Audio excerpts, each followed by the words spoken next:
Hi, Tracy here with One Best Step, and today I'm going to share with you the many reasons why I no longer do no spend January. So many people are talking about no spend January, and so they're basically not going to spend any money on excess things during January. And I am so familiar with no spend January and actually no spend life for the many years that we had it really rough during the Great Recession. So those were like no spend years in my life. And now that I'm older, I no longer do no spend anything. If I want to spend something, I'm going to do it. But I'm very frugal, and I'm very careful with the money that I spend. So I want to make sure that what I'm getting, brings joy or does something or has some value to it. But I have realized that over the years of doing no spend years, no spend months or whatever, here are the pitfalls that I fall into that I thought would be fun to share with you. So let's go ahead and hop to it. So number one, it's too short term. In general, over here, we practice mindful spending like 80% of the time. There's this thing called the Pareto principle. I don't know if you're familiar with it, but it's like the 80-20 rule of law, or 80-20 rule, or the law of the vital few, which basically means that roughly 80% of your consequences come from 20% of the causes, the vital few. So if you are consistently being mindful of your spending, then you're not going to, that 20% where you're not being mindful is really likely not going to cause you too much burden. And that 80% where you're constantly being mindful will drive significant progress for you towards your goals, or at least that's what we have found in this household. So, for example, if you are constantly budgeting, like every month we do a budget here, and we're making sure that this is where, the majority of our money is going to be spent. And so if you are mindfully budgeting for your groceries, your utilities, your transportation, but you have an occasional splurge on entertainment, that's not going to derail your whole financial future. So make sure that you are mindfully spending your money just in general, and you never have to do a no spend anything, because you are just going to be in the habit of having some mindful spending. And if you need some tips on that, or if you're interested in learning about a budget, just let me know in the comments. I'm happy to share it with you. I run the budget in our household, so I make sure that everything is where it needs to be. And I don't spend a lot of time on it, but it is very helpful to see what we're spending, where we're going to probably go over budget, maybe some places we're going to be under budget, and just kind of being mindful of all of the money that comes in and all of the money that goes out. So number two, we just build better habits by doing long-term challenges, and then we adjust along the way. So we're not really hardcore on, obviously there's some expenses that you incur that are like you have to spend money on rent or mortgage, and that is a set cost. And so those are easy to budget for us. Like we know that's coming in, and we've set up our life so that we don't overspend in that budget. But what we like to do is come up with challenges that help us save money, where we're spending on the necessities, but not a ton on the 20% that we talked about that really is more of luxuries or not mindful spending at all. And so in general, a temporary like no spend January month, it doesn't address any underlying habits or build any substantial financial strategy for the rest of the year. So what we try to do is like a challenge, like a longer challenge that's like more like life, as opposed to, just stopping. It's almost like no spend January is like when you go on a diet and you're going to do strict keto, or you're going to do strict whatever, or no carbs at all, or all carnivore. These things are sustainable, like forever. So we try to do things that are kind of sustainable forever. So we will do something like do a challenge. Like this year I want to do a challenge of, can I live on Social Security, which I don't know. I don't really know if I can, but I want to do that challenge. Now, if I spend over my money, my allocated budget, is that going to, destroy, how I feel, or destroy, the whole plan, because if you do no spend January, sometimes if you spend, then you just quit. You're like, I'm over this. But if you do a challenge where you're like, okay, so the challenge is, let's say if I was going to do a no spend challenge. So the challenge is to, spend less money, or, I don't like absolutes, so it's hard to say. I'm not going to spend no money, but let's just say I'm going to spend less money in this area. Then I would work towards spending less money in that area over the long term. For example, if I want my grocery budget to be under $250 per person, that might be a challenge. So I might go, okay, this month I'm going to do $250 challenge and try to keep my groceries around $250 and then see how it feels. And then if I like it, then maybe I stick with that for a couple months and see how I do and adjust along the way. Because the goal of any challenge is really to get some insight, to really kind of think through, like, is this something that I can do? Do I want to increase my budget? Do I want to decrease my budget? What do I want to do? So these challenges that me and Lonnie do in our life is to really just kind of give us some additional insight on who we are as a person or as a couple, and in how we can run our finances, or any, like, really, we do challenges on everything. But really, as a couple, can we do the things that we think might be feasible? If not, what are things we like? What are things we don't like about that? So for us, we feel like you can build a better habit by doing a longer term challenge that's not so extreme as, let's say, a no spend year or a no spend month or whatever. Number 3 issue that I have with no spend anythings, or no spend January in this case, is it really does cause unnecessary stress right after Christmas. I feel like so many people already feel financially stretched in January due to all of the holiday expenses that we have, and cutting all discretionary spending may actually add to that unnecessary stress instead of relief. It just causes a lot of extra stress. So instead of doing something like a no spend, I would probably do something like, I'll spend less in this area, like we talked about just a minute. I just don't like to have unnecessary stress in my life. There's so many things that cause us stress in our life. Why add additional stress? I mean, it's okay to do, like, a challenge where you're like, I want to try to adjust this and be a little bit better in this area, so I'm going to work on this area. But to just kind of say, I'm just not going to do it blanket, it just seems like an awful lot of stress right after Christmas. And then you're coming off of this high of Christmas to like this low of like restriction. It just seems like awful.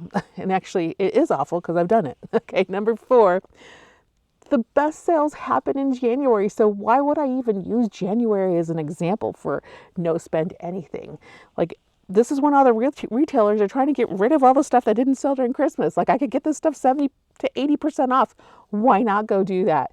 These significant discounts on things that you're going to use, like, don't go off and buy all the things like just because it's on sale. We don't do that, but we buy things that we like and that we're going to use. So things like, winter clothing, fitness gear in January is often pretty inexpensive. Just avoiding just spending for this month just for the sake of no spend January is just, you're going to miss out on some really good deals on things that you likely need. So I don't think it's a great idea. Number 5, it can actually hinder your goal setting. So January is like the prime time for everyone to come up with these amazing goals that they want to accomplish. One of those things, especially in my case, is I would like to lose some more weight this year. So many people include fitness as a goal or some kind of self-improvement as a goal, and just restricting spending might prevent your investment in that gym membership or classes or equipment or any of the things that you really want to change in your life. This is when we're super motivated to make some amazing changes in our life, and to say that I'm just not going to spend for the sake of no spend January is just, I think it just does more. I think it's worse. It doesn't help you towards the goals that you are trying to achieve. The next one, which is number 6, it really creates a rigid mindset. So a strict no spend policy, it may not account for unseen emergencies or unforeseen expenses. It would actually make you feel kind of like a punishment instead of a helpful strategy. Oftentimes in January, especially if you're in like wintry areas, This is where you might have expenses like heating, repairs, any cold related, issues that can happen. It just really makes no spending just unrealistic. And then you feel like you're punishing yourself, or maybe you put off the expense. Maybe you need to, get your oil changed and you're like, no, it's no spend January and I didn't budget for that, so I'm not going to spend it. And I know that some people are going to say, well, no spend January doesn't mean that you don't do necessary expenses. Well, if you're doing a no spend January, you're only going to do the things that you have to do, the necessary. If you're truly doing no spend January or no spend whatever, you are only going to focus on your budget for the necessary expenses.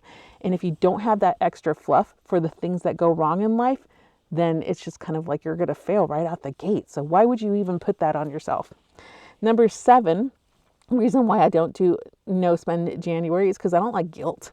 Like I just think completely cutting non-essential spending just sets you up for an overly restricted mindset, and it leads to frustration and guilt if you mess up. So if you are totally, I'm not spending on anything but the food I have to eat, and then you go into the grocery store and you want to buy a pack of gum, then, you can't. Like you're just not going. And then let's say you do, or you're having a rough day and you go for coffee after work because you're just having a rough day. Yeah, that $5 in the grand scheme of life is not going to be a problem.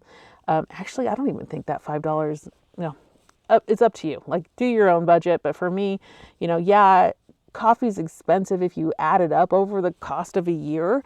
But like it's a joyful thing. It's nice. It can help relax people. I mean, what is, your stress worth to you? So think about this kind of stuff as you're, starting to clamp down on if you're going to do this no spend January thing, because what if you're having a stressful day and you just want to take a, relaxful strolling around the mall, and then you find yourself in front of a, Cinnabon, and you want to have a Cinnabon. Like, then you're like, no, I can't do this because I'm no spend January. Just enjoy your life. Life is too short. Life is too short for creating all kinds of havoc in your life. All right. So I don't like guilt. So I don't do no spend January.